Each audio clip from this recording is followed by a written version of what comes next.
अस्सलाम वालेकुम, welcome to मेहरो network. उम्मीद है आपको हमारे चैनल की वीडियोस पसंद आ रही होंगी। पुराने वक्तों की बात है कि एक गांव में शेख साहब की फैमिली रहती थी। उनकी फैमिली में उनके साथ उनका एक बड़ा बेटा और एक छोटा बेटा रहता था। बड़ा बेटा शेख साहब के खेत संभालता था और छोटा बेटा तालीम हासिल करता था। शेख साहब की वफ़ात के बाद बड़े बेटे ने शादी कर ली और छोटे भाई से कहा कि अब उसे अकेले रहना चाहिए, तो दोनों भाइयों ने घर अलहदा कर लिए।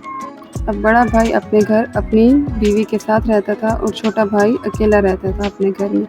घर के साथ साथ दोनों ने खेत भी अलहदा कर लिए। अलहदा होने के बाद दोनों ने जब पहली दफ़ा फसल उगाई, वह दोनों एक दूसरे के लिए फ़िक्रमंद होने लगे।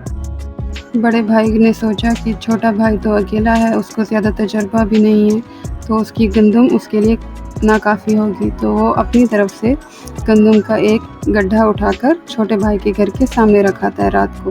दूसरी तरफ छोटा भाई भी परेशान होता है कि मैं तो अकेला हूँ, लेकिन बड़े भाई की तो फैमिली ज़्यादा है, तो हो सकता है उनकी गंदम उनके लिए नाकाफ़ी हो, इसलिए वो अपनी गंदम में से एक गड्ढा उठाकर बड़े भाई के घर के सामने रख देता है रात को। लेकिन सुबह को जब बड़ा भाई घर के बाहर आता है तो वो देखता है कि गंदम का गड्ढा उसके घर के बाहर रखा हुआ है, तो वो सोचता है कि ये कहाँ से आया, तो वो उसको उठाकर अपने गंदम के ढेर में रख लेता है। लेकिन रात को वो फिर से सोचता है कि मेरी गंदम तो उतनी ही है, क्यों ना मैं थोड़ी सी छोटे भाई को भी दे दूँ।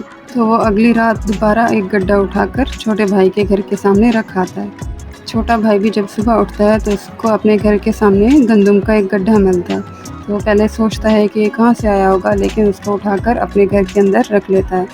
तो वो भी दोबारा रात को सोचता है कि क्यों ना मेरे पास इजाफी गंदम तो है, तो मैं अपने बड़े भाई को दे दूँ। तो दोनों भाई काफ़ी दिनों तक रात को एक एक गड्ढा उठाकर अपने दूसरे भाई के घर के सामने रखते रहे। काफ़ी रातों में ये सिलसिला चलता रहा, यहाँ तक कि वो थक गए। तो हमें इस कहानी से सीखना चाहिए कि जब हम एक दूसरे से मोहब्बत करते हैं, एक दूसरे का ख्याल रखते हैं, तो हमें एक दूसरे से अलहदा नहीं रहना चाहिए, वरना हम बेकार में मेहनत करते रहते हैं और परेशान होते रहते हैं। तो हमें एक ही घर में एक साथ रहना चाहिए। इस तरह हम एक दूसरे का अच्छा ख्याल रख सकेंगे और बेकार की मेहनत ज़ाया नहीं होगी। उम्मीद है आपको ये कहानी अच्छी लगी होगी। Thank you for watching.